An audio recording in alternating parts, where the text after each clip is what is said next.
Hey, this is Huck. If you want to watch this top 3 asshole keep doing esports content, subscribe to Thorin's YouTube channel. Right, this is episode 3 of Watch the Overture.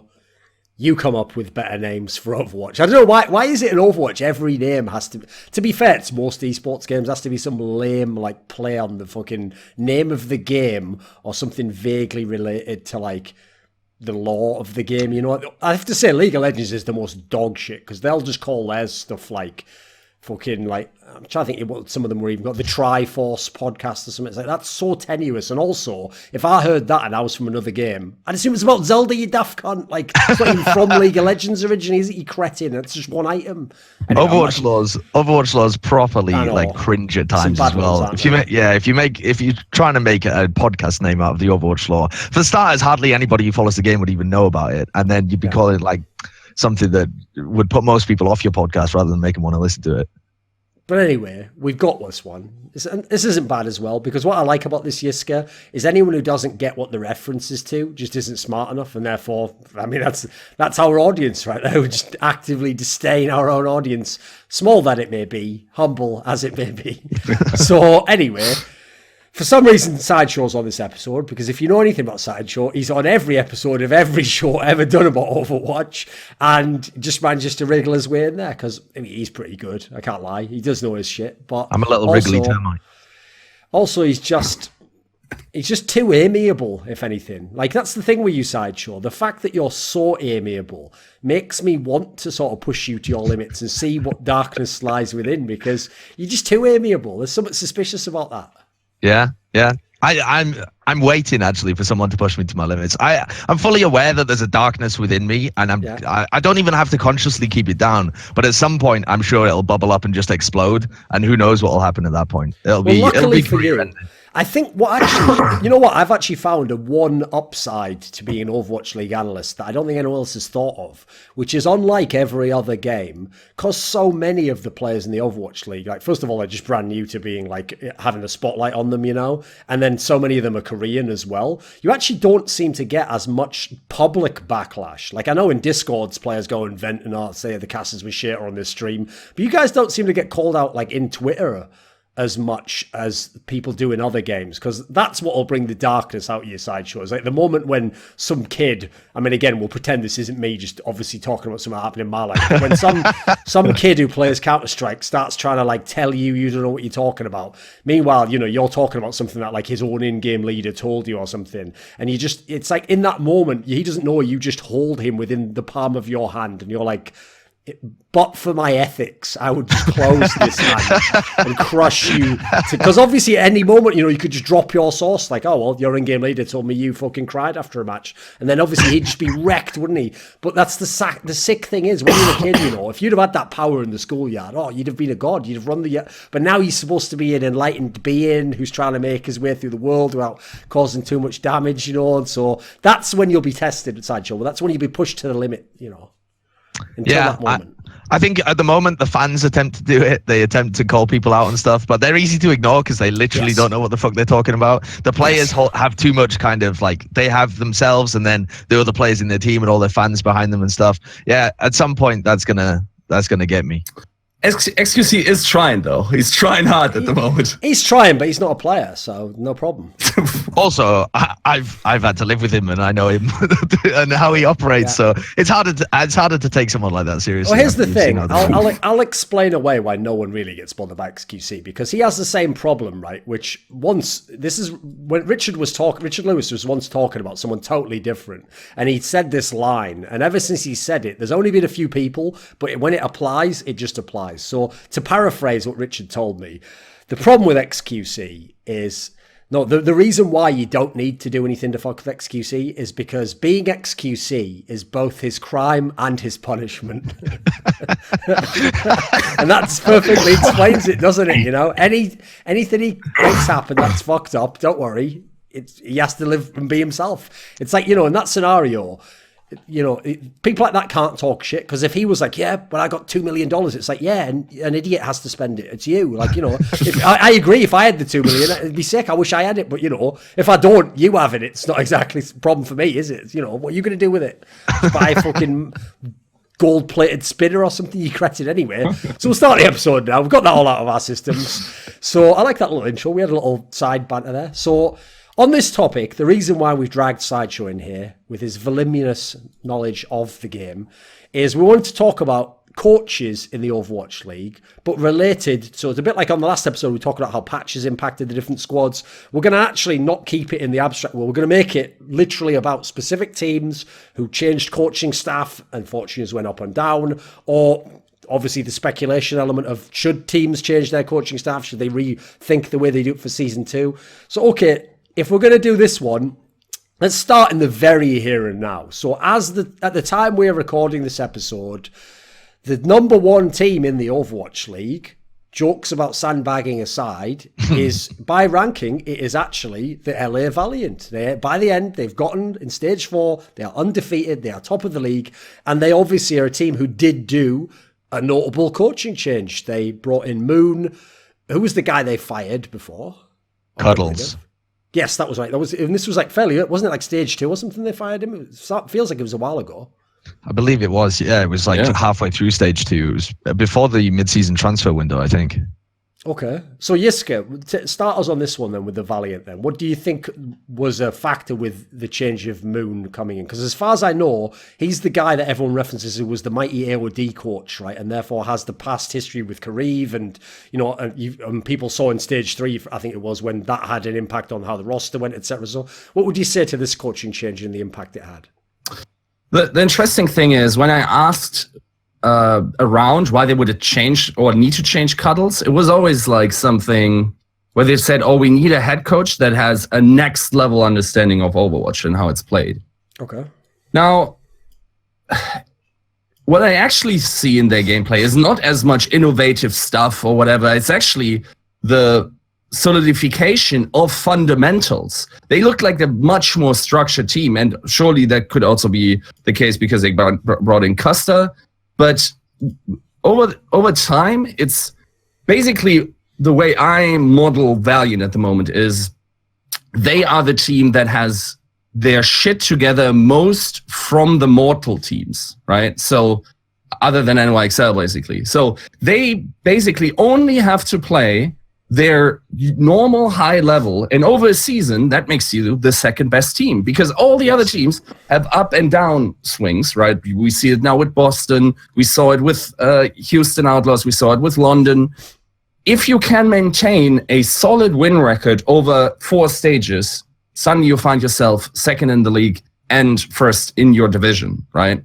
And I think what Moon then brought in when he was introduced is to just have a very solid play style. They look much more organized than they used to.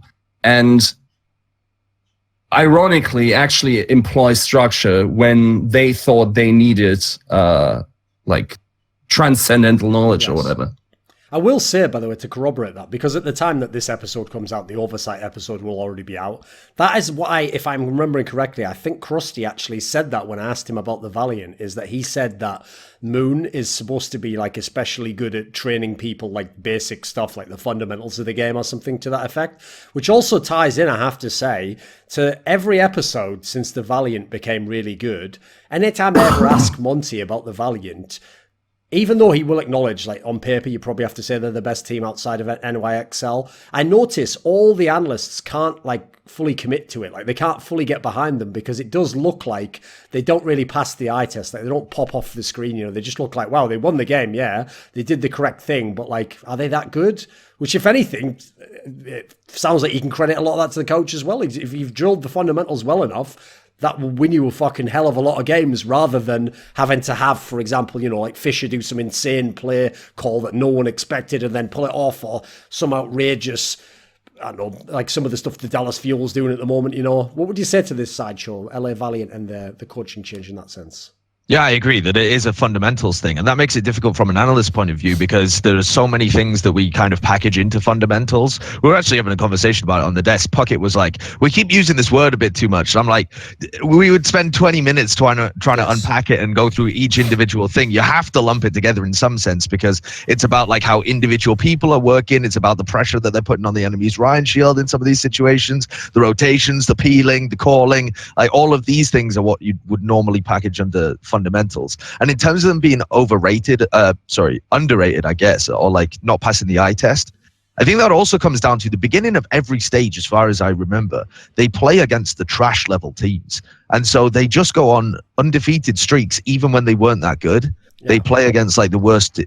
It's like it's some weird quirk of how the schedule has played out. They almost always play Shanghai at the beginning of stages, along with like Dallas when they were crap, and like San Francisco and Mayhem. So they would always go on like 4-game, 5-game winning streaks, and would have to be like, okay, but they're not actually as good as NYXL. Like, don't worry, their downfall will be just around the corner. And it's only been in stage 4 when they've been able to keep it up and perform at a higher level. And I think that's also because they're playing more tank stuff, which is more important that you have the fundamentals down. Dive stresses being able to react a lot and be able to have individual play and like individual synergies. The timing has to be really on point. Tanks is a little slower pace of game, and it's more about attrition and grinding it out. And if you get a little edge in every engagement that you have just based on your fundamentals, you can just kind of grind out games where you can't really grind out a dive fight that happens in 10 seconds, but you can grind out a tank fight that happens in 30 seconds, 40 seconds. I think that's favoring the LA Valiant in stage 4. Because I have to say, when I look at the Valiant's roster, they scream like they've got to be a candidate for the coach being one of the best. Because you look at their roster, I know obviously people have watered down, like he is a top X in the Overwatch League. People do that way too much.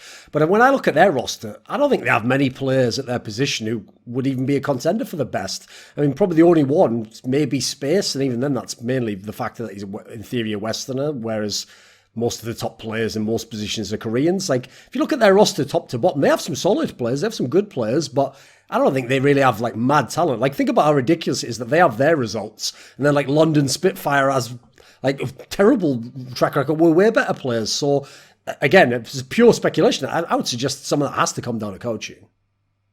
I agree. I think it absolutely has to. And this is why I think that coaching in Overwatch is more important than the players that you have. As long as you have, solid level players, it's more important that you have like a good system in place and the coaching. I think Overwatch is like 30% individual skill and 70%. So 30% that it's like player focused, and 70% it's the interactions between different players that actually contributes to your skill. Okay. And so if your coaching ends up boosting that 70% that makes up the bulk of what makes a team good, you get teams like the LA Valiant, like I guess Boston was previously, and these teams that don't have the most individually talented people in the world.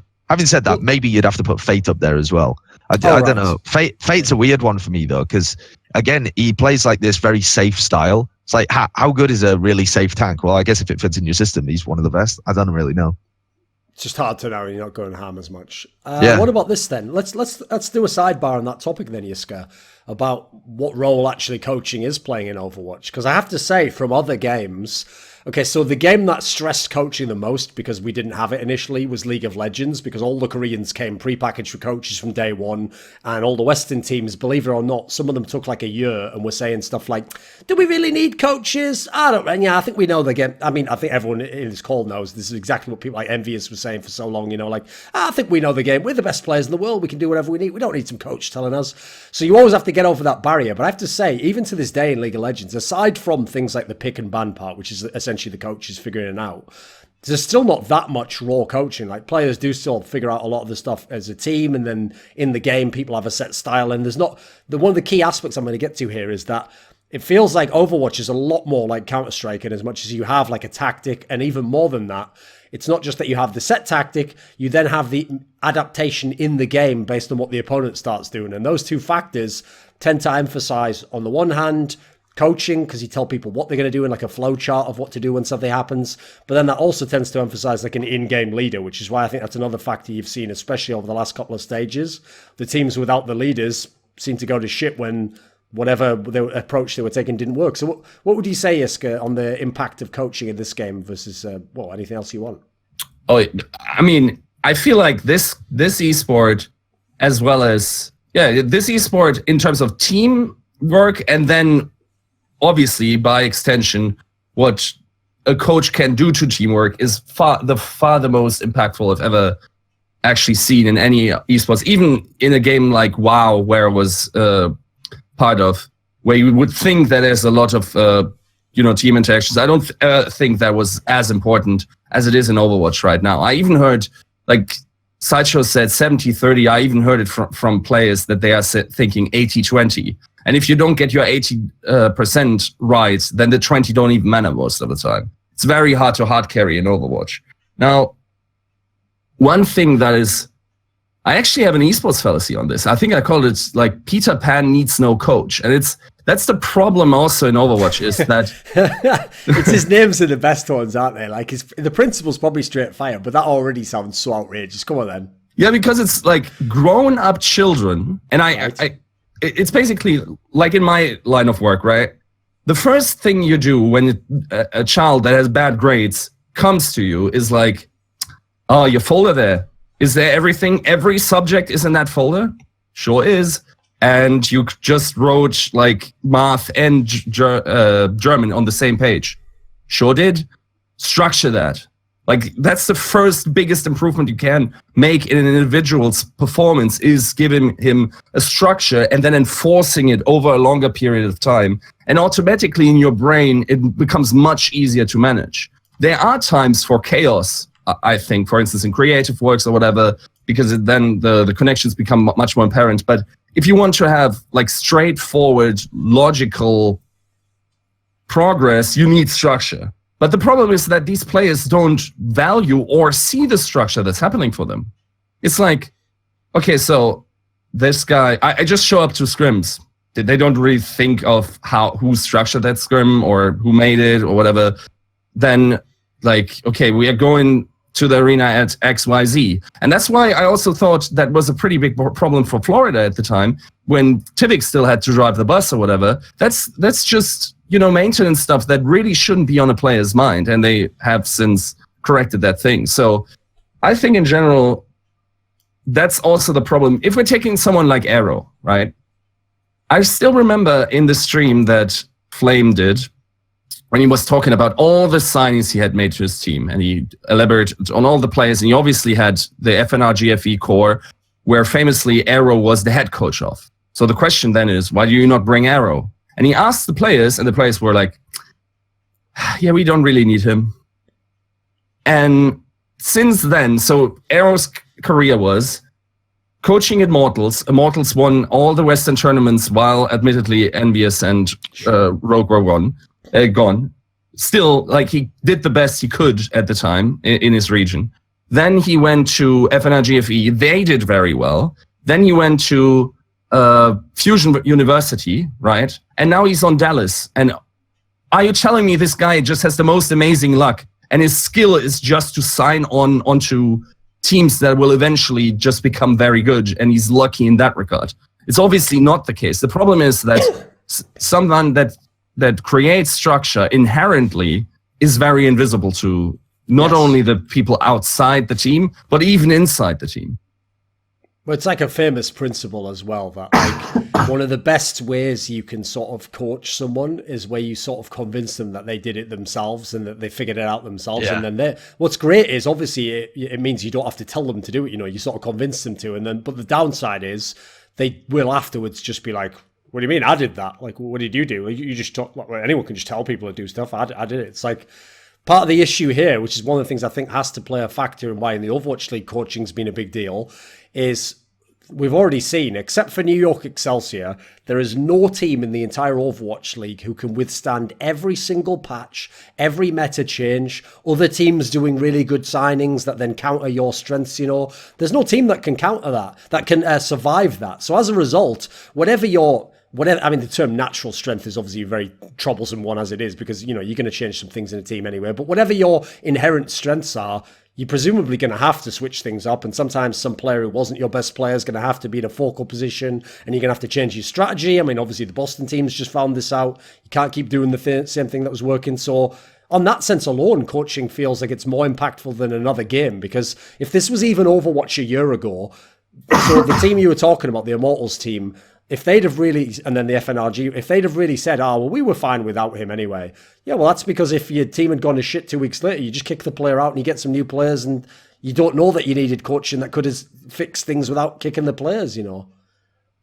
Yeah, the experiment that is the Overwatch League, I think, has opened people's eyes to a lot of different stuff. To be forced to play the same teams over and over, and to be forced to deal with this amount of games repeatedly, has really shone a light on the need to have good coaching and good counter strategy and good mental stuff, and it's really put a focus on the infrastructure behind it.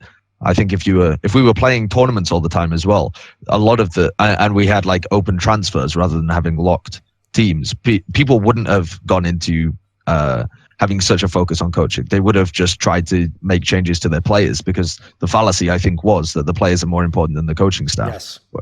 And instead, I think people are now coming to see that the coaching staff makes probably the biggest difference to any team. You can take a team that has previously been performing really well and run them into the ground, or you can take a team that doesn't really have the individual pieces and make them a contender for being the best.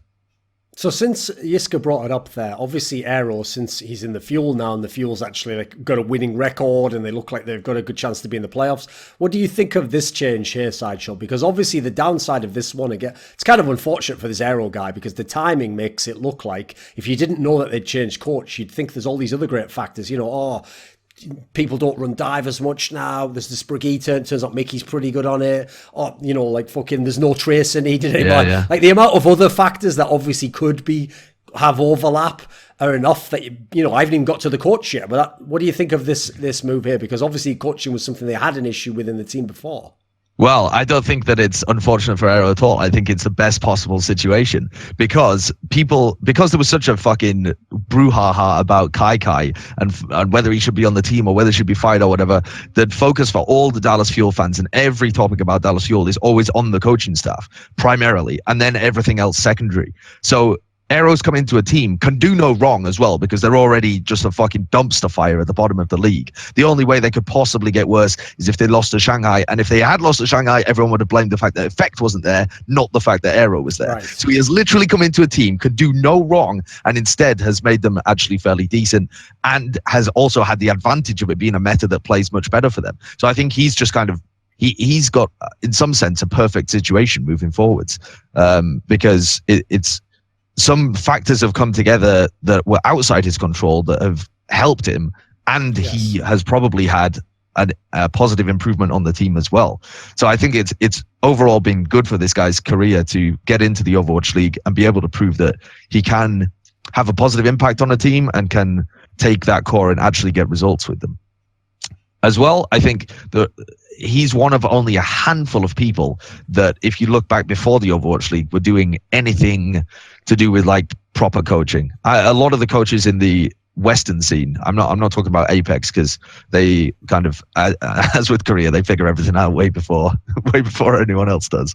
But a lot of the Western teams were just trash with this kind of stuff. I think the only coach that I would really credit with having like a team that had a really set style and didn't have all the individual pieces for a while or something is actually the Finnish coach Sita, who used to coach Ninjas in Pajamas, and then coach, what did they end up being called? Giganti. Yes. And ended up actually winning the Overwatch contenders, and had taken multiple iterations to that team and actually made them like world class at any point. And obviously they have their own style, etc. Yeah. Yeah. They had their own real set style and like played very intelligent Overwatch and didn't just have to brute force it. Didn't have the most talented players in the world as well. Yeah. Like they're playing with like Zappis on off tank. He's not getting fielded in the Overwatch League. Davin didn't even get picked up, even though he was really good in that tournament. They're playing with Linkser on Genji, who's now switched role and isn't even on the best team in the league or anything, or even a top 6 team at the moment.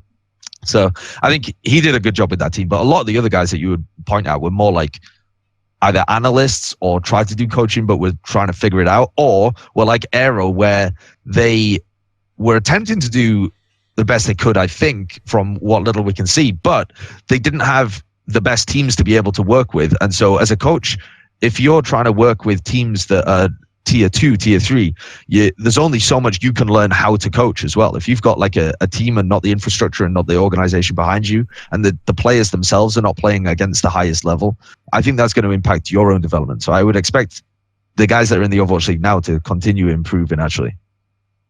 Yeah. Just real quick on the topic of Arrow, right?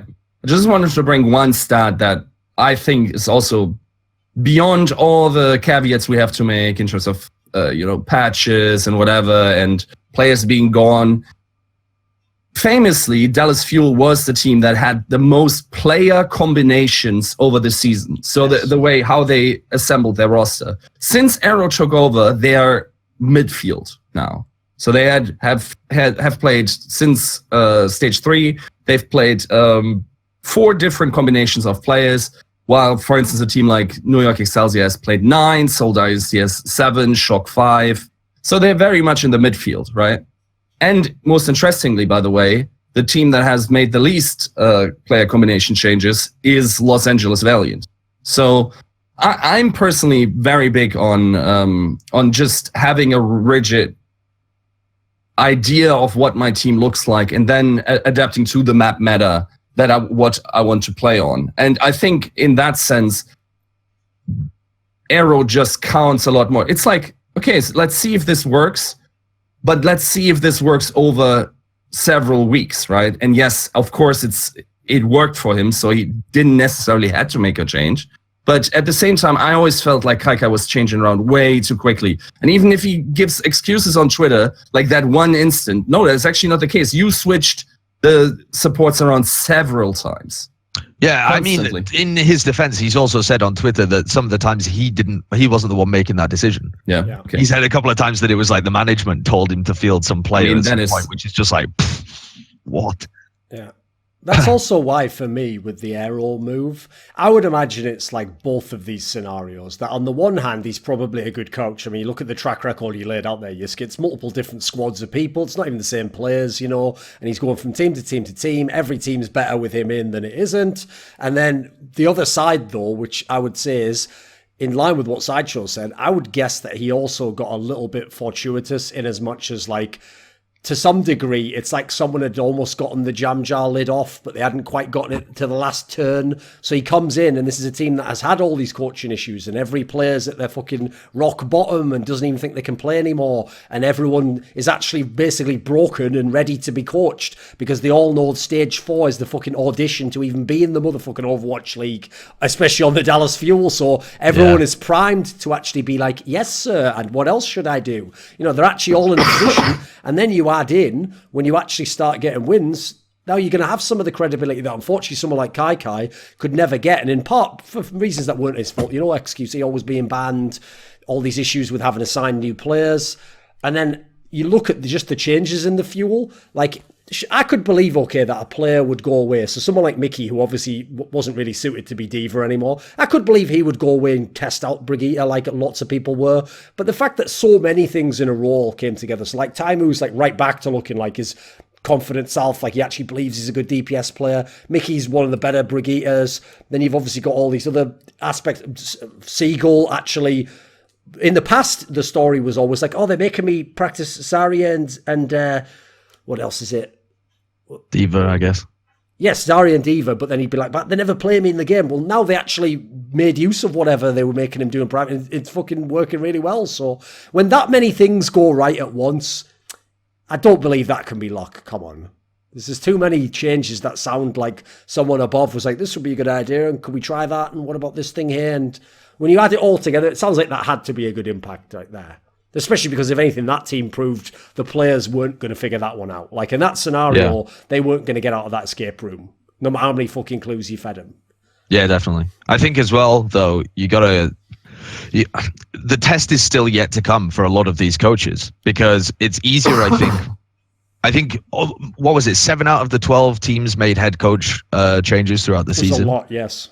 A huge amount. And I think if you come in with fresh eyes, you can make changes much better than when you've been with the team for a while and you get stuck in your ways. So I'm still interested to see how these coaches continue to develop throughout season 2, because it may just be that bringing in someone with a fresh perspective that was decent for that team at that time worked really well for them. But that doesn't mean that they were necessarily the best coach for this team that can continue to have results with them. I wonder whether it is something like, okay, it's easier to spot the mistakes from the outside in an Overwatch League team rather than being there grinding with them day in, day out. Well, that's also, obviously the other factor is for each of these coaches, the real test will come when you have the meta switch against you, or you lose a player that was a key player, or a particular role that you can no longer use in the same way. And then you go through the hard times if you can then like sort of coach your way out of that. Yeah, you're right. Because if someone comes in and it works immediately, you don't really know what sort of their chops are, because maybe the guy before was doing well for a stage and it's now gone to shit, as people would probably say, I would imagine, about the London coach. So this is a weird scenario. Let's talk about that one for a second. So in London's case, like, first of all, obviously originally they were Cloud9, so they had Bishop. People might remember him. He was on Oversight years ago. Well, it was literally a year ago. It feels like years ago at this point in time, doesn't it? So a long time ago. Now, yes, obviously they brought on no, they weren't the Lunatic High players. They brought on the GC Busan and then Kongdu Panthera, those two teams. And then, as far as I remember, wasn't their coaching staff initially like only one of the Panthera coaches or something like that? Was it something like that, Sideshow? Do you remember what their coaching staff was for London? The coaching staff originally was... wait, do you mean when they first began Overwatch League? Oh, when they first came into the Overwatch League, they had one guy that they stole from Seoul, one guy from GC Busan, and one guy from Kongdu Panthera. Right, so they had one from all of them. Okay. Yeah, sorry, they didn't steal someone from Seoul. That's wrong. It was Seoul that stole someone from London. So they just came in with one guy from London and one guy from Kongdu, and then Bishop, who was supposed to run the show. Right, and so obviously the reason why they're an interesting team to talk about in this context is because they were one of the best Overwatch League teams. They were obviously the champions of Stage 1. In fact, people will remember, I don't think I've ever seen a single stage where the vibe around the team wasn't like, they should be the best. You know, like, people say that to this day. People still think they're the team that should beat NXL. So does this say something about their coaching situation, that they've gotten so bad? Yiska, yes, I personally think so. I think, I don't know if it's a too many cooks scenario, because we're obviously bringing in like, now it's a mix up of both these old rosters, right, as well as the new players, right? So you have Jashan Profit from GC Busan, you have a GC Busan coach, you have Birdring. Yeah, and I guess Birdring is the only one that was from KDP still. And then you have new recruits. And I guess Klauser has now also been reintroduced to the roster, at least a little bit, who was also part of GC Busan. And then just 3 new hires. And just as much as the team currently looks disjointed, I wonder how their game plans align in terms of the coaching structure. Now, I think Susie announced that they actually have a new head coach, and it's Chang, right? The problem is with London is that they didn't really do much. Chang? Changoon is one of their. You muted yourself. You muted yourself, Sideshow. However you've done that. God damn it! Yeah. So who was he? Changoon was the old GC Busan coach. Well, he used to be their manager, then went into more of an analyst coaching kind of role for the team. And so I didn't realize that he had been promoted to a head coach position. Did Susie announce that? I think that she said that on some subreddit, yeah. Okay. They didn't make it official. And that also leads to us having to speculate, because they are not very transparent in terms of what's going on with the coaches and whatever. Definitely. And obviously, since it's... He is listed on Wikipedia. It says Changoon is a coach for the London Spitfire. So yeah, he is listed as that. Yeah, but he always was the coach. The question is whether he's the head coach. Head coach, yeah. Because once they fired Bishop, they definitely went downhill, right? They just, in terms of the correlation, doesn't mean causation, but they definitely did go downhill. And I think it's not so much too many cooks spoiling the broth. It's too many cooks and no chef. It's like they've got a fucking bunch of assistant cooks, all just trying to throw in their own ideas. But I don't know who's making the decisions for this team. They don't seem to have a set game plan. I've been saying this for a long time, but they just don't have somebody that seems to be giving them a vision for the game. Until very recently, actually, the last 2 games, they've seemed to have more of an idea of what's going on. So I wonder whether that is Chang trying to call the shots at this point. But Korean teams are notoriously hierarchical. So it seems to me that this is kind of an obvious flaw of this team, that you've got one guy from GC Busan, one guy who used to be kind of the manager as well, so I'm not even sure of how much of a coaching role he had. And I think the head coach from GC Busan ended up moving to Seoul. It's a guy named Hokyuri, who was pretty talented. They have one coach that used to be with Kongdu Panthera, a team notorious for having some individually skilled monsters on their team, and wasn't that like strategic. And then they reintroduced Agape to the team, who was the coach of Luxury Watch Blue when they were not that good, when they were actually like underneath the guys like Lunatic High and Kongdu Panthera. Also not exactly the most strategical team either. Yeah, exactly. So you've got, their fundamentals actually were fairly poor at the time for LW Blue. So it's just like a weird mess of odd coaches for this team. And this is like, you've got all the players. If players were more important than coaches, London Spitfire would be annihilated in this league.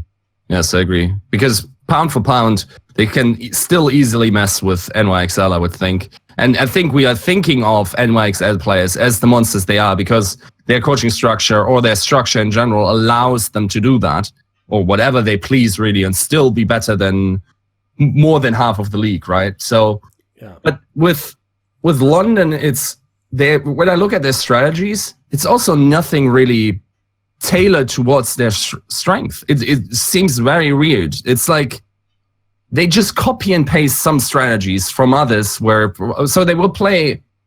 I was looking at a play from, I think it was when they played Dallas. And Dallas has this setup where they put Widow in the server room on Gibraltar first, right? And the way they adapted to this, or tried to play around that, was just copy-pasted from what I believe, I forget which team it was, it might have been Shock, did against Dallas, but the execution just wasn't there to that level, right? I might be confusing the specifics of this, but in general, it seems like London is copying strats more than they're innovating them.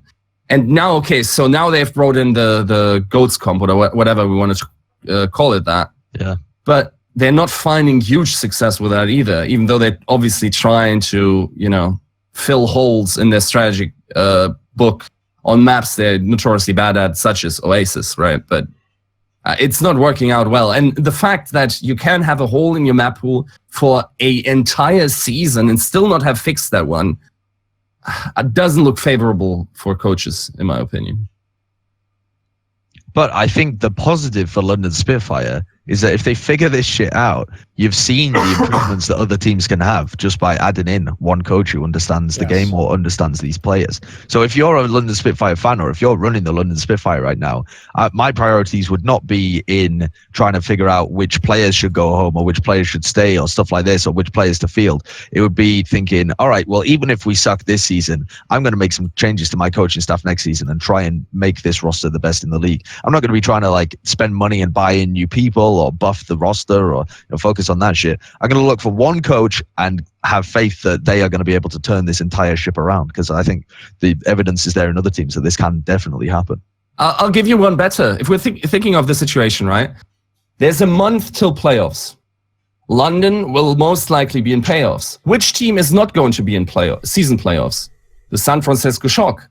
Who is the head coach of the San Francisco Shock currently, who has just switched to them and won't be needed during the season playoffs? I would fucking open the bank for Krusty right now.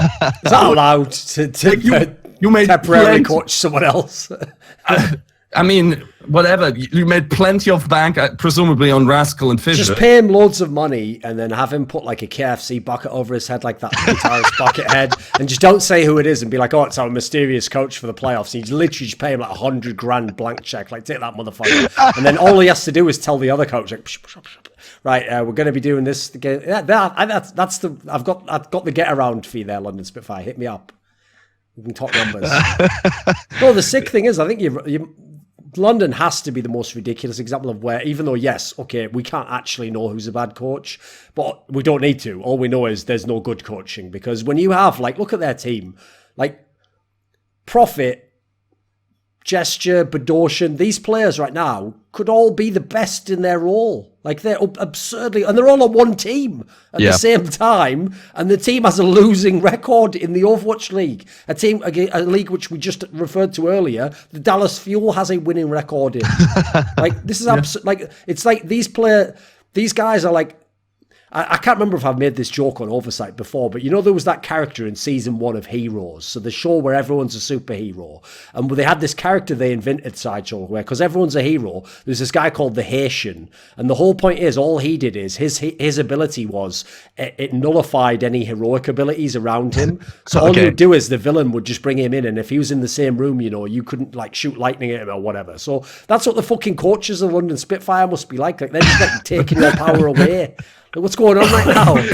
And it could even be that they're all good coaches, like you said. Maybe it's the hierarchy, because I have to say, if you look at some of these other teams, this was a factor that on the Oversight episode, Krusty said is the main reason he went to the Shock, is because at his team, Boston, they had a flat structure. So if you were a coach, it's like you're in a team and you give your thoughts and it's like doing things by committee. Well, typically you want someone whose vision it is, who then gets other people's talents to work within that, you know, whereas he wasn't able to do that at the Uprising, so he went to the Shock, a team that in theory was worse. So I wonder, for a team like London, and I'm going to assume we're going to have a similar discussion about Seoul, it seems like these are teams which, for all we know, these coaches all might have their own strengths, but unless there's sort of one that gets to win out over the others, maybe some of those strengths nullify each other or neutralize each other or clash, you know, you never know.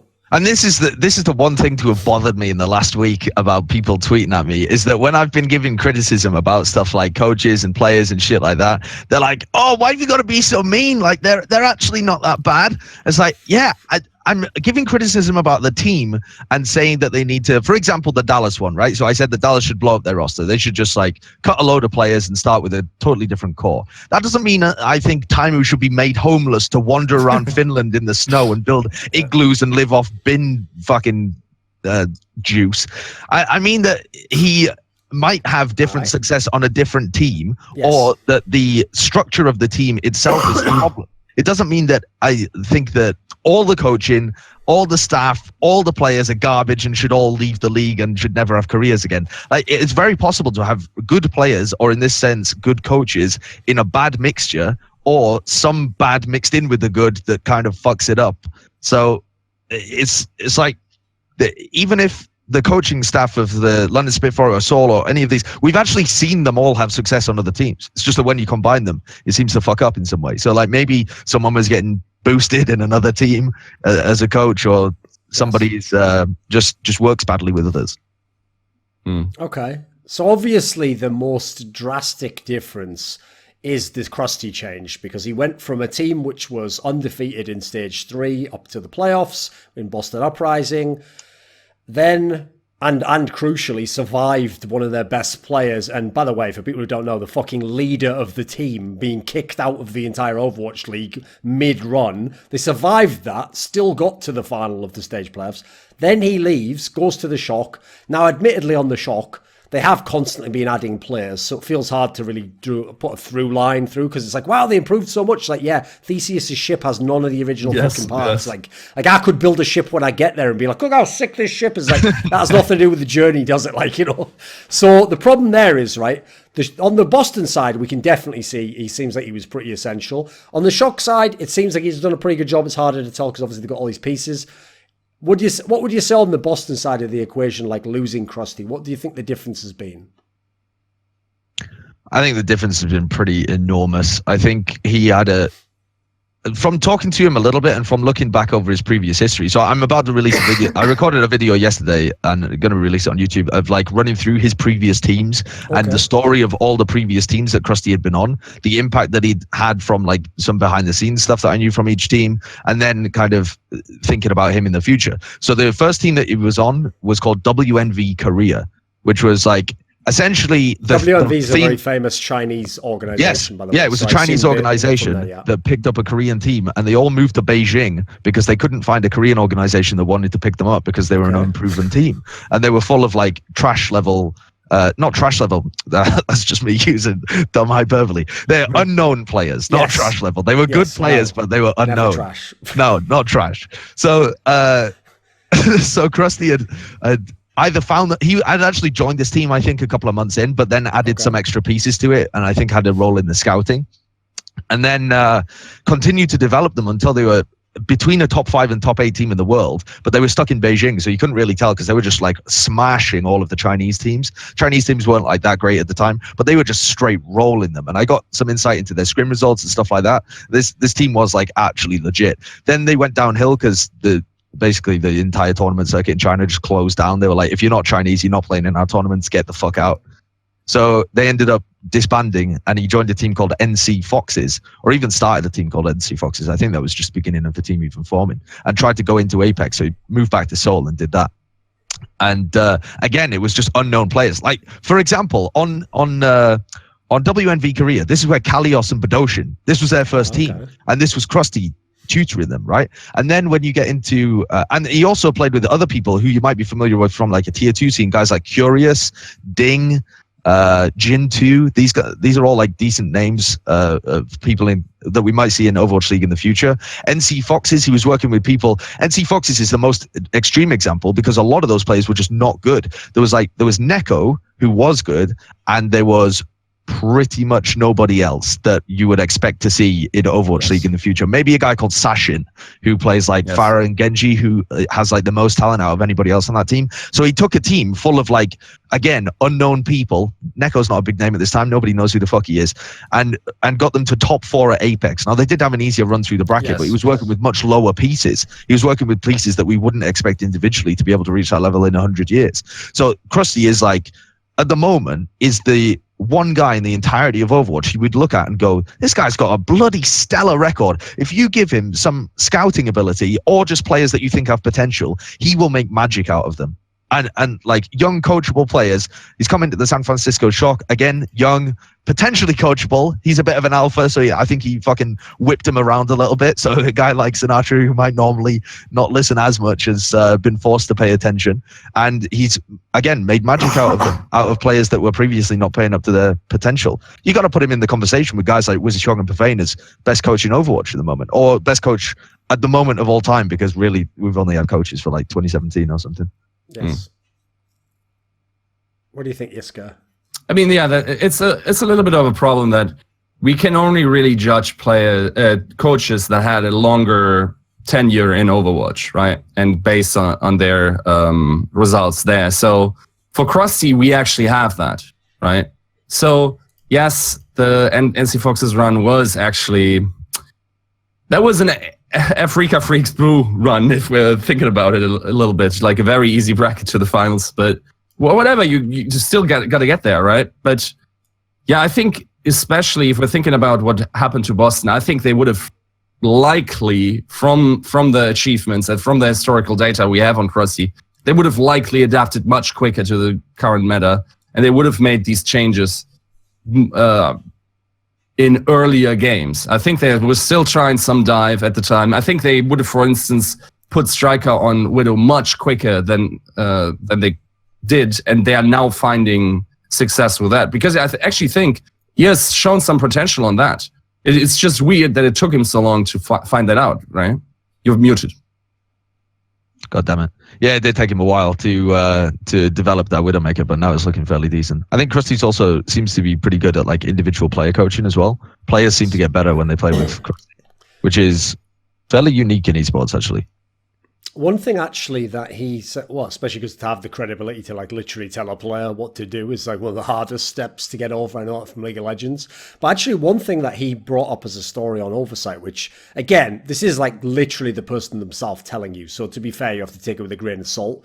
But he basically implied that the whole reason why Boston ran dive all the time is because since he wanted like Dreamcasper to be the leader figure, because that's naturally the role he played, and he was a very versatile player, and then you had someone like Striker who's so good at Tracer, like the logic was, since like my best players are like 2 Koreans and a total non-Korean, like the communication is going to be really difficult if we do anything that's like slow and requires a lot of like pieces of info going back and forth. So instead, if we sort of like up the tempo and we just play this like full on style, then it's like we can just sort of tell people, we can streamline it, like just do whatever Dreamcast was telling you basically. Like in this scenario, listen, obviously that's not something that can work forever, but that sounds like coaching to me. You found a way to get a few pieces, figure out, okay, you've only found out one real way to make it really dangerous, but you've done it, and then you've gone on like execution, you know, like, right, we're going to run this as best as possible. Even if people know it's coming, we're just going to do some variant of it, you know, which again, this is one of the problems of the coaching topic, isn't it? Because one of the easiest way to see coaching actually is when you came up with a one-off brilliant strategy that won you the game. Like that's the easiest way, but in a way that's a bit gimmicky, you know. The best coaching actually is going to be like, how did I tweak this small thing so that something that you even know I do still works? Yeah. And also keep in mind, like Boston's success didn't come at a time where the meta just switched in their favor or something. It came at a time where they actually had a huge crisis because their not hyper carry, but let's say their star player was gone now, and then they made do with what they had. They didn't have any options to switch out the DPS, right? And now that's also, you know, developed as a problem in stage 4, but I think that should also be weighted in Krusty's favor. It's like, this was a completely new team. It was a completely new core. It takes a while to develop that. And not due to meta stuff or things happening in the league or whatever, or like him getting a new player that then would boost the level of the team. No, they actually, he lost something in the meta he had in his team and made it incredible for that stage. So I don't know, like I think that is a very hard data point to go off of, where we can say if that was actually a lot of Krusty's work, then he has to be a good coach. That is the weird part when you mention it like that, actually. If you think about it, Boston is a team that had a big upswing, but without a player roster move. And I always personally, I'm one of these people who believes roster moves are massively impactful. Like, I actually think that's the only real way you change a team that's like a losing team. You got to change certain parts of it. So the fact that basically he didn't have one, I mean, I know they technically recruited the Aim God guy, but at the time he was on the bench, and also he wasn't like, he was surplus to requirements, you know. Yeah, they basically just did it with the original team. Yep. What about on the shock side of the equation, Sideshow? Have you can you speculate as to what he might have done to this team? You muted. Fucking, I'm gonna undo this bind at some point when I'm not talking. But yeah, I think when he came into the San Francisco Shock, it was obvious for us in a couple of their games. Can't remember exactly which one it was. That it was like the hand of Krusty was playing with San Francisco as the puppets. They were dancing to his tune. I've just mixed 3 completely different metaphors together there. Okay, but keep going. Because when you watch Boston play, they had like a very set, structured dive style that was beautiful to watch, because in some sense, if you play perfect dive, people have said this for a while, if you play, in theory, perfect dive, it's perfectly effective. It's very difficult to be able to stop it actually working, because it's just, in some sense, a basic of the game. It's you're working on fundamental tenets of the game. So when we saw San Francisco doing the same kind of thing, very structured dives, Sinatra playing much more intelligently rather than incredibly aggressive as he has done in the past, getting much more value out of the little synergies, out of Super and Sinatra, stuff like this, it was obvious that he had put some of the structure that he'd had in Boston into the San Francisco Shock. I think one of the focuses for Krusty as well will be taking these players that don't really know how to play. Oh, here's a great little anecdote for you as well. Reinforce was telling me, because Reinforce, right, has the great advantage over all the rest of the analysts of being able to play with all of these players in ranked. And even though ranked isn't the highest thing, it's not like he's playing scrims all the time, right? So it's not like he's really keeping up with the meta or in the most perfect environment. It's ranked, it's top 500. he still gets to interact with all of the players all the time and see how they play on an individual level when they play in ranked.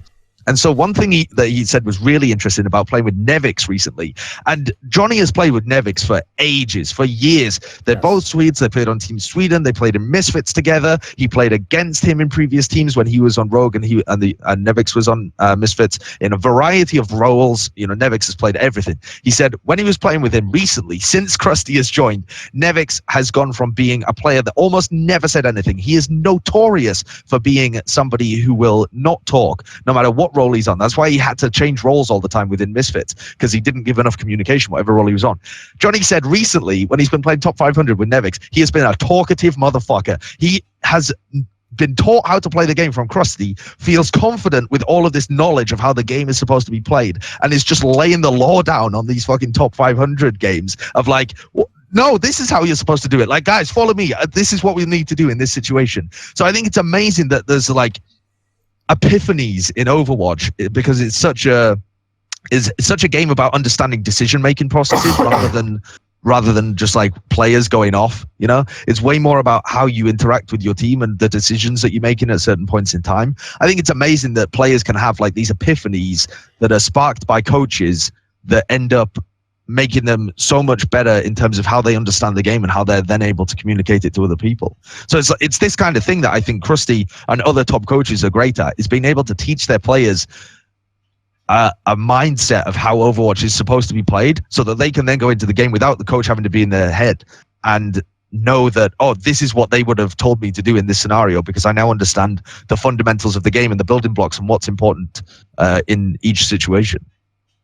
Yeah, I mean, that's also the reason why I see it as so important to have like the head coach role be the guy who sort of dictates like the vision of the team. Yeah. Obviously, yeah, he can let other people give them their thoughts, and maybe they could even be instrumental in like introducing something.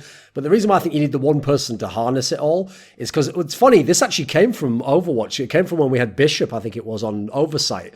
I've never heard this term before, because even from League of Legends, I don't think we ever heard it in the interviews with Korean players. But when they had that concept where they called it like team color, and the idea was it was like a mixture of like style and like mentality or something bizarre like that. And it's a great concept, because that's one of the areas where if you grade teams, it's the teams that have like the poor color, like it's like all something mixed together and doesn't really make sense, you know, and it's not very clear. Those are the teams where they can have fantastic players like London, but they're just not a good team, you know, and you think, why isn't this team better? Because actually, one of the problems I think with letting players figure it out is you might have two players who get along as players, and they're both intelligent players and they're both good players.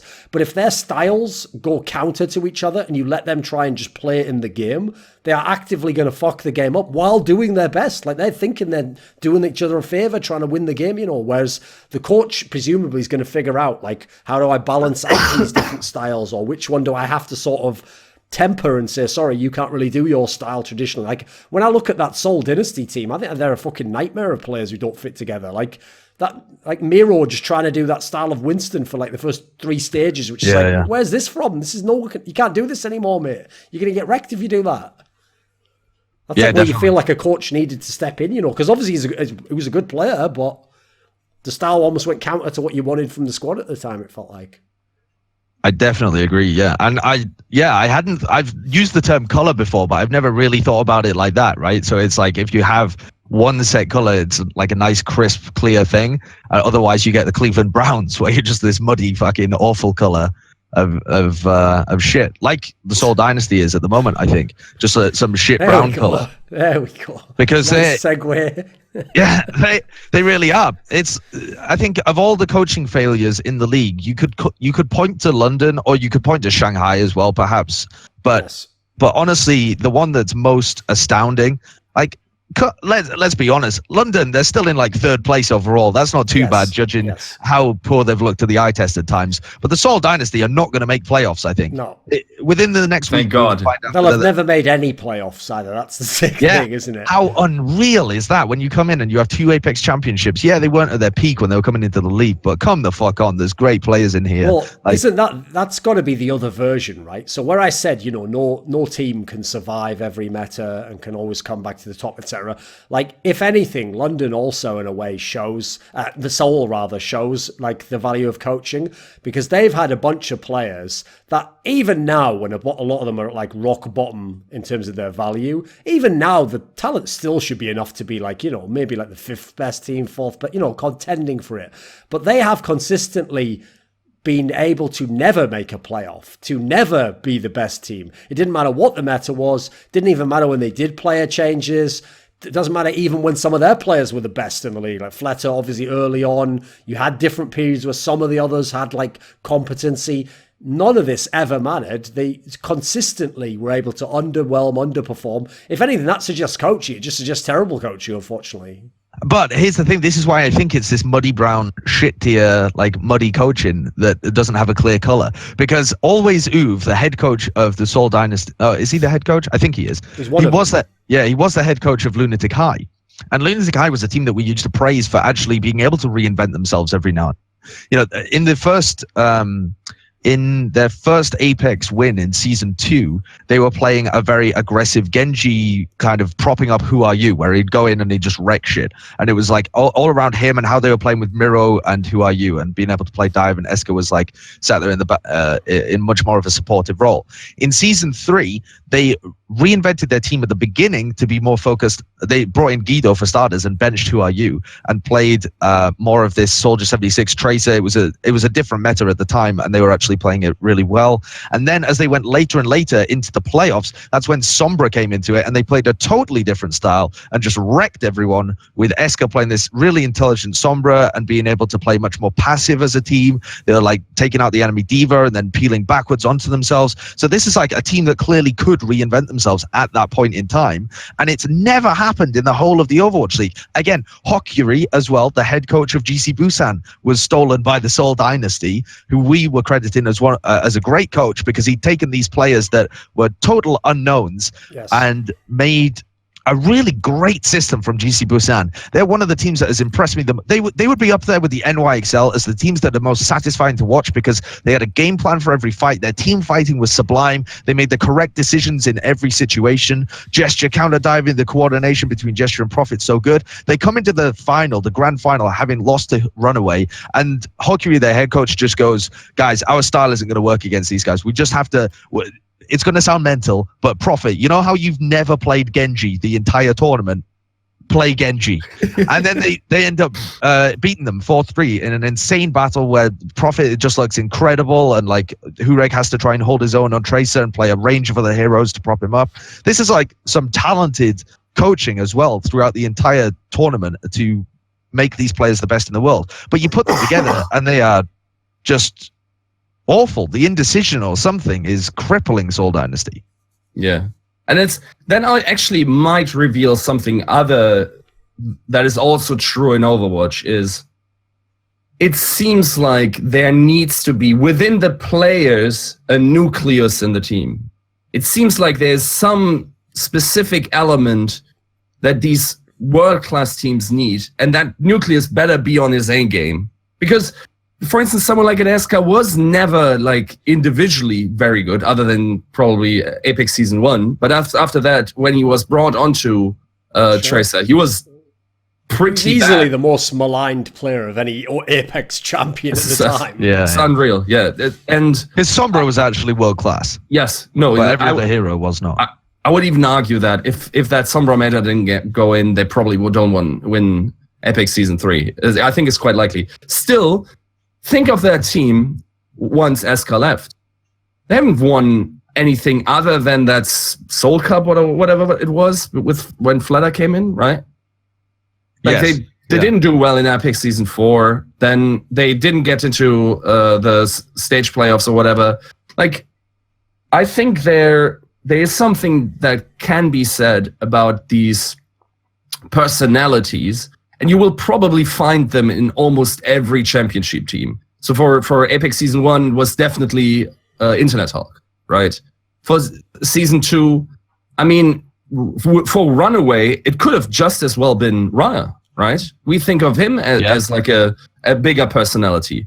In season 3, definitely Asuka. Season 4, well, we don't know enough about GC Busan, but I would probably take a guess that there's someone. Oh, that was Closer and Hagapyeon. From the reports that were coming from the team, it was those two that were like the what you're describing is kind of like captain, the players, like the coach's person within the team that ends up being their voice on the team, right? Yeah. And I think that was Closer and Hagapyeon, and probably predominantly Closer, given that London have tried to hold on to him, even though they've been playing Nuss all season, and they look better with Closer as well. So I think he was the guy in GC Busan. Now think of LA Gladiators with and without Fissure, right? Sure, he has the individual skill to lift up the team from iRemix a little bit, but we can't explain everything that happened to that team with an individual skill, can we?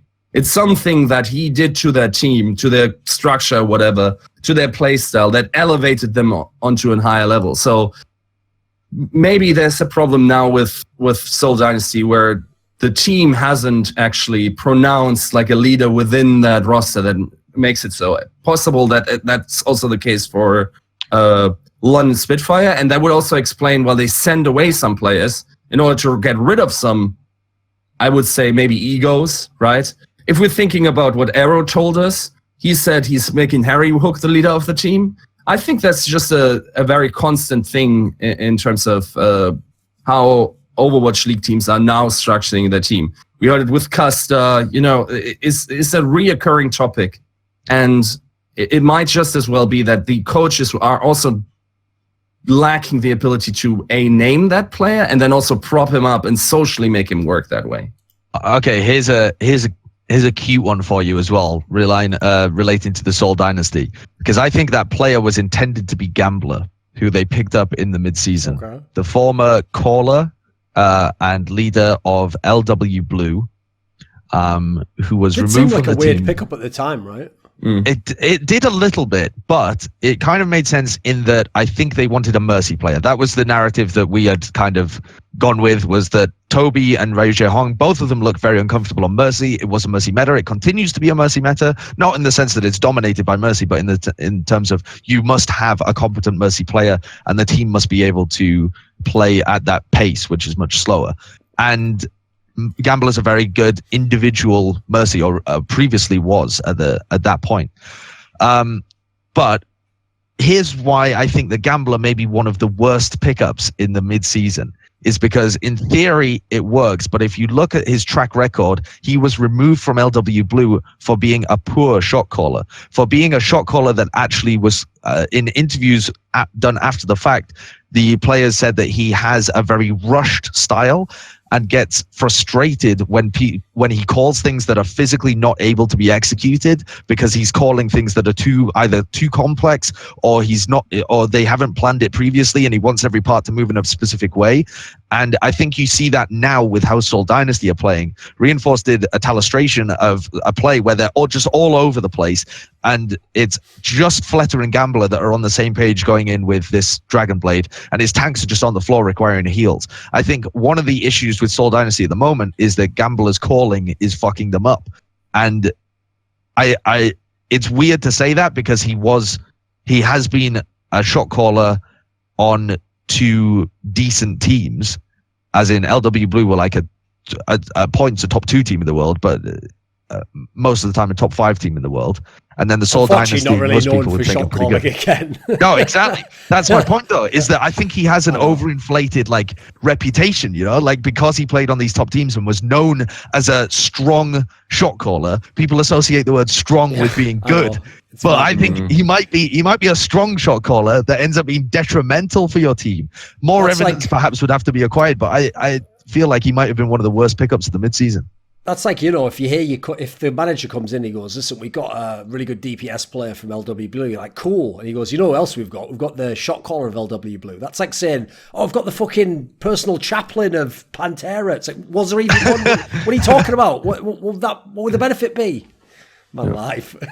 Yeah, because obviously it's so difficult when they're Korean teams as well for anybody who doesn't speak Korean to know what the hell is going on, because it's not like we can just talk to, you know, Yes. I can run into most people in the corridors and ask them, you know, like little nuggets, or I pick up from interviews every now and then. And you know, people will pull it out of streams. I can't watch any gambler's stream and try and figure out what his calling style is and stuff like this. So Well, the actually, amount of resources are far less. Here's a detail that I can tell you is been very interesting for me, because actually what I love about the Overwatch League from the Korean perspective is it's like a mad control group of getting to see what these Korean coaches are actually like, because the benefit they always had in games like League of Legends is they had the rest of the Korean scene. So what you could do if you were a coach is, say your vision of the game doesn't align with this player who's actually a good player, you know, like he's going to end up being somewhere else. First of all, not only can you easily get other players, like, I mean, obviously, you know, there's tournaments, there's leagues, like there are a couple of months, you just get a new player in. But even more so, you always have access to like tons of subs and practice partners and people just from the ladder who seem like they have talent. So what you can actually do as a coach is, you might be fucking up right now because the way you want to play and the way you think the game should be played doesn't suit your personnel.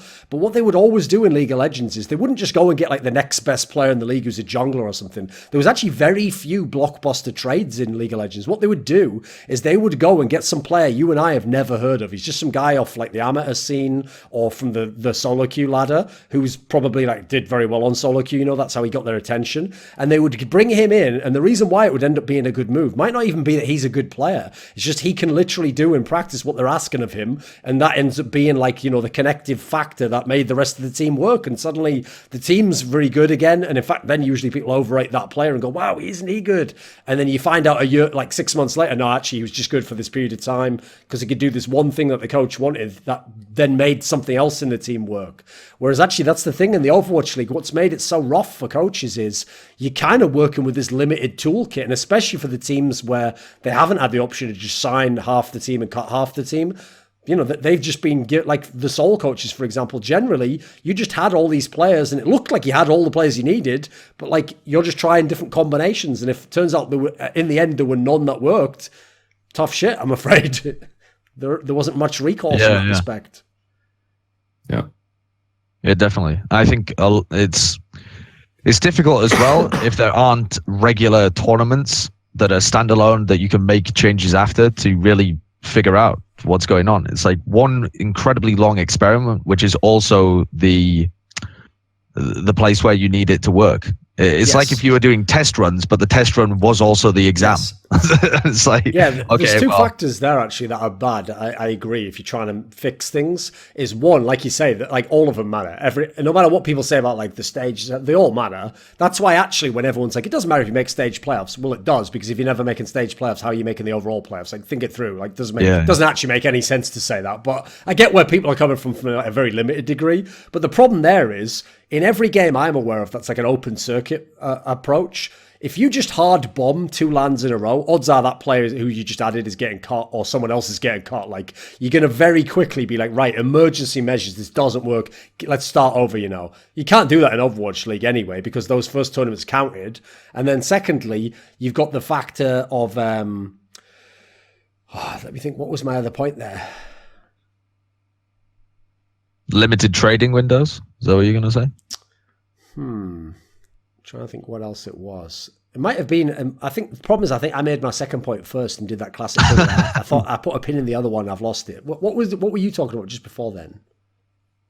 I was saying that it's difficult when the test is actually it's like the mock is actually the exam as well. I remember it now, actually. Yeah, the other point I was going to make was that the good thing about like open circuits or things that are tournaments is they also give you the really important data. Like you get the match against the big team that you need to be able to beat that you lose, and then you go, right, that's like the most important result I'm going to value. One of the bad things about the Overwatch League, just inherent in the way the league is at the moment, is because even though you can be like, these are the X top teams in the world, there aren't like, it's not like positions 1 to 8 are all murderers and like every team you play is like, oh, they're so fucking good. Unfortunately, you're trying to fix stuff on the fly, and then the real world feedback you're getting is like, well, it worked fairly well against the Florida Mayhem. It's like, how am I supposed to take that data and know if this will work against the LA Valiant next week? You know, like I can sort of see that it's working with my eyes, but I'm not getting the hard feedback of like, you lost the game. Whereas if I was playing every week weeks to unreasonable. Every month I'm playing like a big best of 7 series against the fucking GC booster. Now I might actually know what works and what I've got to switch for next time and what I've got to improve on, Like the feedback is probably more valuable in that sense. And, you can wipe out an old tournament by winning the next one. You can't really do that in the Overwatch League. It's a league. It's continuous. Definitely. That's why I'd love to see more standalone tournaments in the off season so that teams can have that kind of experimentation come into season 2.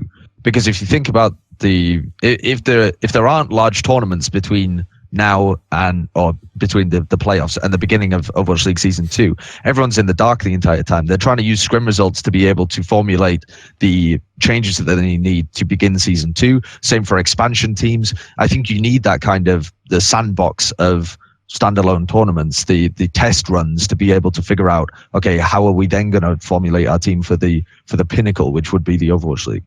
And even that wouldn't be that good of a test run because you don't have that pressure of having to play, 2 fully prepared matches or having like a very little time off between. It's like one burst and then you have a couple of weeks and then one burst, right? That's a very different scenario. And I think yes, if we were still in that era, it's quite possible that teams like, Dallas Fuel, Misfits, Lunatic High, maybe that's what's breaking them. We don't know, but that's definitely, okay, for Lunatic High, it's less obvious because Apex was obviously a league. Yes. But that league also had games with several weeks spaced apart, right? Yes. It was a much different preparation scenario. So, see, the funny thing is, you're bringing up a point there that I guess we should have also considered in terms of why coaching is more emphasized, which is that the Overwatch League, all the games you play in advance. And even more so, sometimes if you're playing NYXL and then you're playing Shanghai Dragons, you're even trying to think like, how should I divide my resources? I'm not going to train equally hard for both games. And you have that aspect because you have limited time. Because, you're right. Except for the teams in Apex, the traditional open circuit for games in the Western world of esports is what we used to derisively call weekend tournaments. Like it's like 2 or 3 days. You go to the LAN. The LAN starts. There's not really time for like an internal meta to develop. You're going to play for 2 or 3 days. So you're just going to come with whatever you've got. It's basically those tend to be decided by like just individual form over a couple of days. You hit a hot streak, you win the tournament. Now, in history, funnily enough, we write up the stories as though it was a league. Like, well, they were obviously understood something about the meta and they improved, but really it's just a weekend tournament. Whereas over the whole system of an Apex or Overwatch League, it's going to put even more strain on the preparation because there is preparation. You don't know who you're going to play in the semi-final of that MLG or whatever. Yeah, it's actually quite telling that if we're seeing through all the teams in Overwatch League, I think they vastly underestimated how much staff would be needed.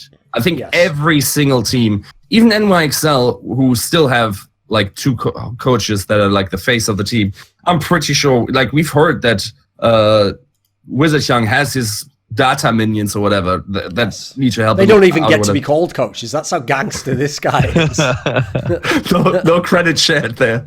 But no, like everyone kept hiring new coaches, and I think for the next season we will definitely like the expansion teams need to realize that like a coaching staff as well as managerial staff can't be under 5 people. It just can't be. Well, I mean, obviously, that's why we referenced them earlier. That's why the Florida Mayhem one was so bonkers, where it was like, we have the minimum amount of players and 1 coach. It's like, what? And they're like, wish us luck. It's like, are you fucking kidding me? You are an Overwatch League team, not a miracle worker. Like, what are you going to do? What's funny is I could totally see a world in which, to tie some of these topics together, like I'm sure in the Korean scene, because we don't know the background of some of these coaches. I've no doubt some of the Seoul Dynasty and some of the London Spitfire coaches, some of them probably have the chops. So I wouldn't be surprised if there's a world in which, like, as you've noticed in the Overwatch League, one of the ways you also get gigs is all those connections from Apex definitely have fucking worked out. You've seen players get playing time because of being, my coach used to be my coach from Apex. You see players get onto teams from recommendations. I think that's another thing that'll happen. Some more of these Korean coaches will spread around because that's another aspect. The amount of Korean coaches that have gone to other teams is all over the place. Almost every team has someone Korean who's telling them something in the coaching respect. There's very few teams don't. Yeah, like someone who I would definitely look at right now and who would probably also bring some players is, I think his name is, at least on Twitter, he's a former StarTale coach. His name is Jan or something. And he coaches for Element Mystic. So right, okay. Element Mystic obviously has been pretty impressive in Korea. Okay, they had that one slip up, and that sort of destroyed at least their image towards audiences that only ever watch finals. But they were an incredible team, especially strategically, right? Okay. They invented, basically, whenever you see in a Risa strat, most of that they pioneered. So I think that's definitely a guy you need to look at, and then give him a bit of resources. And if he can bring some of those players from Element Mystic over, and I am aware that most of them aren't of age, but those who are, those are premier talent or players outside the Overwatch League that you definitely want to sign in anyway. So why not just get a 2-for-1 deal, just sign whoever is eligible from Element Mystic and start from there, right? All right, what about this then? Since you've brought up that topic, let's make this a closing topic then. So what about going into Season 2 of the Overwatch League? I mean, listen, realistically, the teams that are in the playoffs generally are the teams with probably decent coaching staff and seem like they know what they're doing. So these teams, probably aren't going to make crazy drastic changes. There's plenty of teams, though, that probably need a coach. Some of them probably need an entire overhaul. Who would you put forwards in this respect? You want to say Saita, don't you?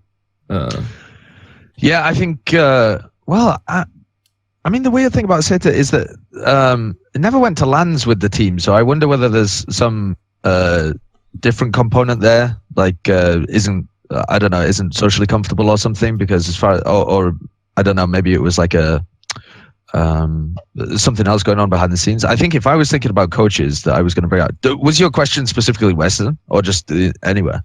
Mine's more just along the lines of like, are there teams that obviously need coaches or probably need some adjustment in coaching structure? If you've got any names you want to put in the hat, go ahead. I mean, the obvious two, I would think, are like Yiska was saying. I don't know where you got that name from, but the two coaches I know from Element Mystic are Rush and Levi. Particularly Levi, I've heard people talking about from Element Mystic, who I would put forward to teams who are looking for new coaching staff. And the teams that I think it's really difficult to like talk about teams making improvements when you don't know what they're really doing behind the scenes. But for me, some of the ones that need them, I mean, it's very easy to talk about the shit teams, right? Shanghai Dragons and Florida Mayhem, I don't really think that their coaching structure or the structure that they're playing with at the moment is good enough. And their individual player pieces are probably not good enough as well. So it's having dual impact.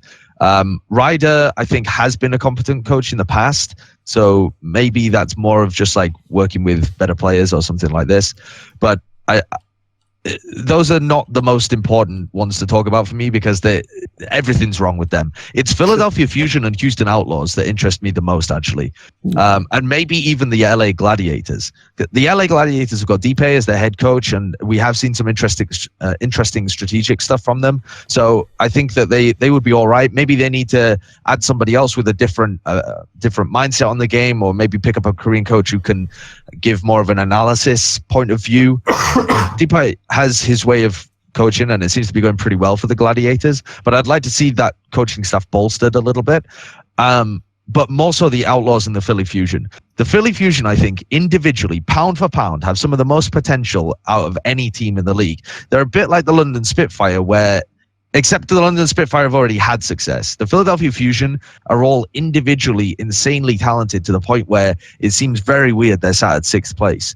And I know that the coaches have a decent understanding of the game. I'm not really sure of what their structure is so much, and the team doesn't play with that much structure. The team perhaps is aiming for chaos to try and make some of their individual play shine more. I don't think that's a good route anyway. So as brutal as it sounds, I might just kind of wholesale swap up what the Philadelphia Fusion are doing and try and implement a more a more rigid, structured coaching situation for Fusion. Because I think with the pieces that are available, you should be able to work magic with this team. And instead, they've just been very messy and sloppy all season long. And they win games when they're really clicking and getting aggressive and their DPS are carrying. But they are not grinding out games through their fundamentals. They're just kind of clutching. I wonder if with the Fusion staff, it's something like, because if you think about what we thought would be a problem for them, so there's one Fraggy, which they somehow honed into an actual really respectable main tank in the Overwatch League. Yeah, that's true. We thought he was overly aggressive or whatever you assigned to him. And then also they had the oversight to sign EQO, a guy from a tier 3 Israeli team on that World Cup roster, and who nobody really knew much about, and he's now been one of the best non-Korean players in the Overwatch League, right? Has to be one of the most bonkers pickups of all of them, right? It's unreal. But also, actually, now that you mention it, the scouting on this team is bananas, because they also picked up Sado, who nobody else was looking at, and they knew that there would be a problem with like him boosting and shit. So they knew there would be a lashback of some sort. They had named Twee there. They've got to know that there would be a lashback, and yet they still stuck with him because they believed he could be an excellent tank. And I think the guy is a very good tank. It's so difficult to be able to rate him this stage because Philly have been up and down and all over the place. But he's a very consistent performer in all of their games. They've also picked up EQO, as you were saying, but Neptuno is another one that's really comes to mind, because the guy was just known as like a Lucio player and like a caller, and didn't really get many offers from other teams as far as I'm aware, and is hyper intelligent, actually has history of performing really well in previous titles, was the best Spanish player in CS 1.6 as far as I'm aware, and then learnt Mercy straight off the bat just by watching Dayfly, copying what he did and making it better. And the guy has actually become a really good player for this team. I think their scouting was really strong, but their coaching of fundamentals rather than making individual players improve. They might be good player coaches perhaps, but I don't know about the structure that they've implemented. That's actually just real quick on Neptuno, because we know we were a takeover, right? And we both sat at the table where other pro players, and that tells you how mad pro players are, by the way. Where pro players are like, he's Spanish and he's on Movistar. The reason why he's around on that team, it's because he's Spanish. Now, think of that team, right? There was Swoosh, there was Finzi, there was Logix, and what's the main tank's name? Colsey, right? All of them are either not in Overwatch League, not playing, or on a bottom team. He is the shining example of that team, of a team that he was supposedly being kicked from because he underperformed. So I don't know, there's some crazy good scouting talent there. I just wonder if they just hit a plateau at some point where they can't elevate to that world-class level in order to make them like a world beater team. The interesting thing about the Philadelphia Fusion coaching staff as well is if you really go down it and think about their previous performances or what they've been able to achieve in the past, it doesn't look that great. I mean, Kirby came into it and hadn't had much experience coaching a top-level team. In fact, I don't think he'd ever coached a top-level team before. Came in as a head coach. Yeah, he knows his shit and he's got a good head on his shoulders, and I think probably is... I know that from being around the Philly Fusion guys that they have a good, like... hierarchy, I guess you would say. You know, the coaches know what their role is and they're doing certain stuff, and the players know what they're doing. They have like a system that works, but in terms of what they're being able to implement in game, it doesn't seem to bring the best results. Named Kui coached FaZe, a team that had a lot of individual talent, but was never quite able to achieve that. I mean, this team was playing with Carpe and Shadowburn. He was on the BK Stars that had Carpe as well back in the day. Exactly. So that's, by the way, that's in itself probably a side topic. It's not really about head coaching. It's about like coaching staff. But if you're a team that's a Western team and you have a Korean player, come on, it's got to help if the Korean has like a fucking coach that's Korean that you can deal with. Because if you think about their team, it doesn't really make that much sense that Carpe has been as fabulous in that team consistently as he has. Well, except you find out he has his old fucking Korean coach as part of the coaching staff. Got to help surely relate to what you want him to do. Yeah, definitely. But also, Carpe was he was very good actually in his previous teams, but there's something about the fact that FaZe had a lot of individual talent and BK Stars had a lot of individual talent, and they were never really able to be top teams. I mean, FaZe was a top team within their region, but it wasn't a strong region. It was North American contenders at the time. They weren't playing that well. And then you go down the list and it's Hayes as well, who's another coach that has a big role within this team.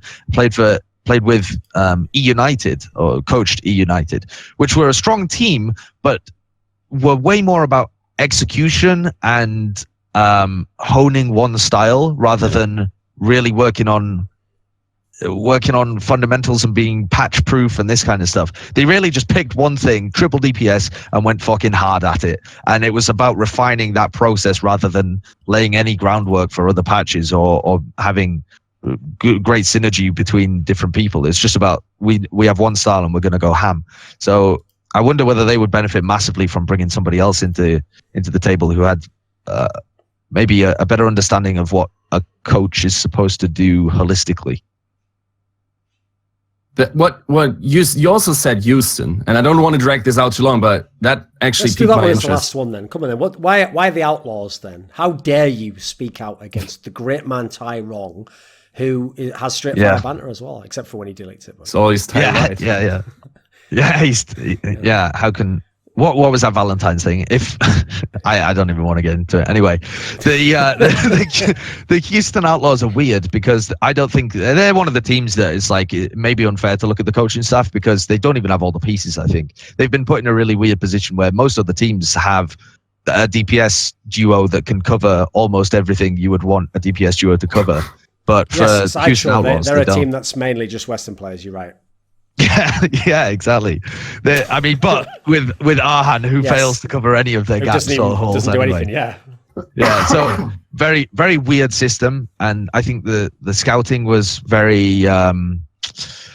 It seemed marketing focused rather than I'm really trying to create a top team here from Flame, who I believe was responsible for picking the entire team himself, but also the coaching staff. I think the weird thing about whenever you talk to the Outlaws is they seem to live in their own little bubble. They live in their own little bubble of this is how Overwatch should work, and this all seems to be from talking to each other and getting feedback from the players and talking the coaching staff talking to each other. They don't seem to look at other teams and what works and seem to look at and think building strategy from the base up. They kind of latch onto one thing and that's what they think is meta or that's what they think is OP. They talk in terms like that, it seems, where it's like, oh no, Junkrat's just OP this meta, so we're just going to run Junkrat all the time. Or it's like, oh no, double sniper is literally like teams that are playing double sniper are ahead of the meta, so we're going to play double sniper all the time. And it's like they seem to latch onto something and don't let go of it until they're proven wrong, and then they have to start with something else rather than they just have a weird way of thinking about the game.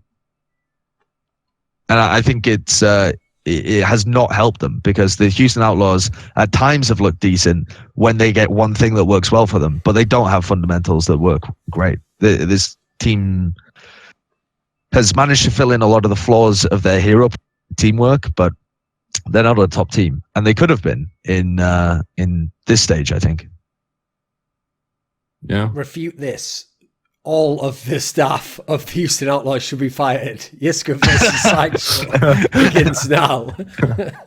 This video was supported by Dean Tanglis, Gardner Wilson, Andreas Snazore Westerlund, Alex Adams, Mikkel Hansen, Bash, Daniel Yordanov, Yordan Tsenkov, TTMXMP, VeXii, HawpT, Robert Baxter, Travis Greb, and a special thanks to Jerky's Minion.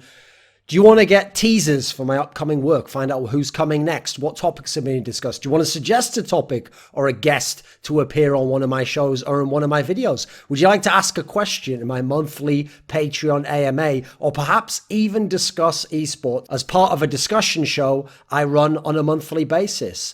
Donators can also discuss the topics expounded upon in my videos with me and the other patrons on our Patreon page.